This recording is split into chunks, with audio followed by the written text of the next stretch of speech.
안녕하십니까? 오늘도 새벽 기도회에 오신 여러분들을 진심으로 환영합니다. 오늘 말씀의 제목은 하나님의 자녀는 세상보다 큰 분을 믿습니다. 하나님의 자녀는 세상보다 큰 분을 믿습니다. 라는 제목으로 하나님 말씀 증거하도록 하겠습니다. 본문의 말씀 요한일서 4장 4절부터 있는 말씀을 함께 읽도록 하겠습니다. 자녀들아, 너희는 하나님께 속하였고 또 그들을 이기었나니 이는 너희 안에 계신 이가 세상에 있는 자보다 크심이라.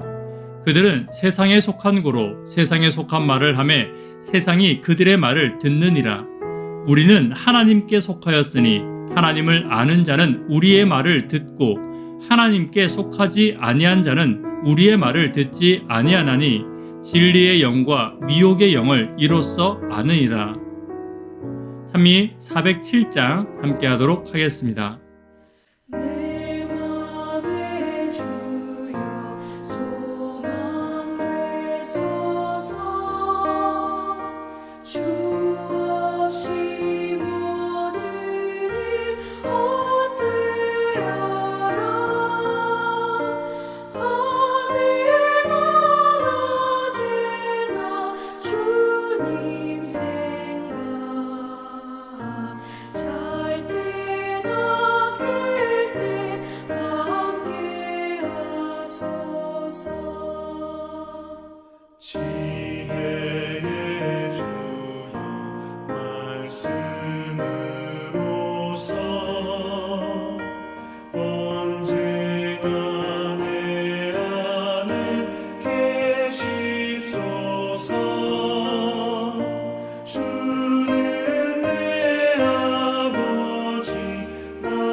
요한일서 4장 4절부터 있는 말씀을 다시 한 번 더 함께 읽습니다. 자녀들아, 너희는 하나님께 속하였고 또 그들을 이기었나니 이는 너희 안에 계신 이가 세상에 있는 자보다 크심이라. 그들은 세상에 속한 고로 세상에 속한 말을 하매 세상이 그들의 말을 듣느니라. 우리는 하나님께 속하였으니 하나님을 아는 자는 우리의 말을 듣고 하나님께 속하지 아니한 자는 우리의 말을 듣지 아니하나니 진리의 영과 미혹의 영을 이로써 아느니라. 4장에서는 적그리스도와 사단의 영들이 신실한 하나님의 백성들을 끊임없이 공격할 것을 말하고 있습니다. 오늘 본문은 하나님의 백성들이 이 싸움에서 어떻게 승리할 것인가에 관하여 함께 살펴보도록 하겠습니다. 첫 번째는 하나님의 자녀들이 세상과의 싸움에서 승리할 수 있는 이유는 하나님이 크시기 때문입니다. 4절입니다. 자녀들아, 너희가 하나님께 속하였고 또 그들을 이기었나니 이는 너희 안에 계신 이가 세상에 있는 자보다 크심이라.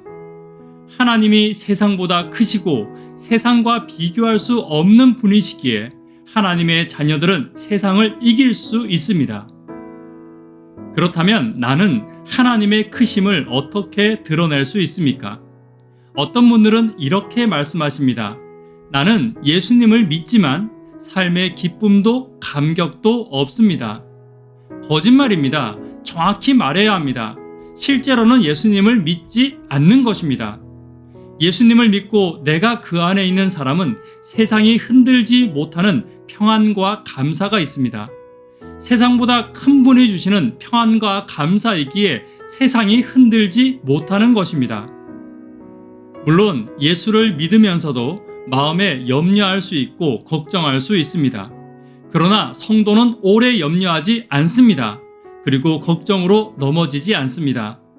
그래서 고난 중에 하나님의 자녀는 더 빛이 나며 내가 하나님의 자녀라는 것이 고난을 통하여 증명되는 것입니다.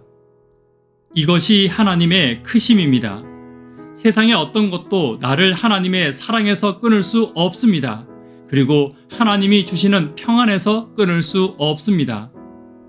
오늘 저와 여러분의 삶에 고난이 있습니까? 하나님의 크심을 드러내는 하나님의 자녀들이 되기를 간절히 바랍니다. 두 번째, 나는 하나님께로 다시 태어난 사람이기에 세상을 이길 수 있습니다. 6절에 있는 말씀 함께 읽습니다.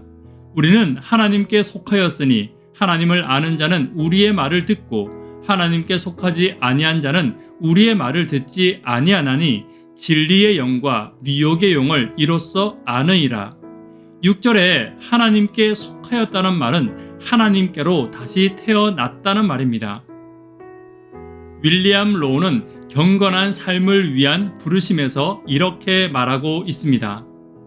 세상에서 가장 훌륭한 성도는 가장 기도 많이 하거나 가장 금식 많이 하는 성도가 아니다. 가장 구제 많이 하는 성도도 아니다.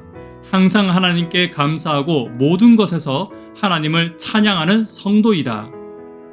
하나님께로 다시 태어난 사람은 세상의 음성이 아닌 하늘의 음성을 듣습니다.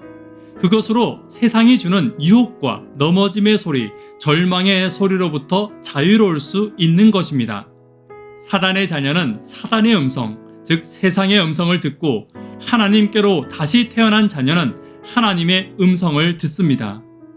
결국 세상의 음성을 따르는 자들은 실망하게 될 것이고 하나님의 음성을 듣는 자들은 항상 하나님께 감사하며 찬양하게 될 것입니다. 오늘 하늘의 음성을 듣는 하나님의 자녀가 되기를 간절히 바랍니다. 세 번째, 진리의 영을 구별함으로 세상을 이길 수 있습니다. 5절에 보시면 진리의 영을 구별하지 못하는 자들은 세상의 음성을 듣는다고 말하고 있습니다. 세상의 음성은 나를 넘어뜨리는 음성입니다. 그리고 그 속에는 나를 탓하고 나의 죄를 탓하는 음성이 있습니다. 많은 분들은 고난에 관하여 이렇게 말씀하십니다. 내가 기도하지 않아서, 안식일을 지키지 않아서, 헌금을 제대로 드리지 않아서 하나님이 벌 주셨다. 다르게 말하면 내 죄에 대한 책임을 하나님이 내가 지도록 하셨다는 것입니다. 이것은 100% 세상의 음성입니다. 그러면 내가 기도 열심히 하고 헌금 잘하고 안식일을 잘 지키면 상 주시고 내가 기도 안 하면 벌 주시는 그런 분이 하나님이십니까? 또 그렇다면 내가 기도하고 예배하고 헌금하는 이유가 복 받기 위해서, 아니 더 나아가 벌 받지 않기 위해서 신앙생활 하는 것입니까? 이것은 미혹의 영입니다. 세상의 잡신들과 하나님을 똑같이 여기게 만드는 것입니다. 진리의 영은 하나님을 바르게 알게 하며 하나님을 오해하지 않도록 만들어 주십니다. 하나님의 자녀로 살아가며 진리의 영을 분별하시는 저와 여러분 되기를 간절히 바랍니다. 말씀의 결론 맺도록 하겠습니다. 하나님의 자녀는 세상보다 더 큰 분을 바라보며 세상을 이기는 사람들입니다. 그래서 하나님의 자녀는 고난 중에 빛이 납니다. 두 번째, 하나님의 자녀는 찬양과 감사를 잃지 않습니다. 세 번째, 하나님의 자녀는 진리의 영을 구별하여 세상을 이길 수 있습니다. 오늘 세상보다 크신 하나님을 바라봄으로 세상을 이기시는 저와 여러분 되기를 간절히 바랍니다. 기도 제목 나누도록 하겠습니다. 수험생들을 위해서 기도해 주십시오. 김하진, 진재령, 고3 학생들을 위해서 기도해 주십시오. 구도자들을 위해서 하루 10분 하나님과 동역하기를 위하여 기도해 주십시오. 하나님의 자녀로서 세상의 음성에 낙심하지 않고 날마다 하늘의 음성을 듣고 찬양과 감사를 잃지 않는 저와 여러분 되기를 위하여 기도해 주십시오. 이 시간 개인적으로 기도하시고 새벽 기도회를 마치도록 하겠습니다. 감사합니다.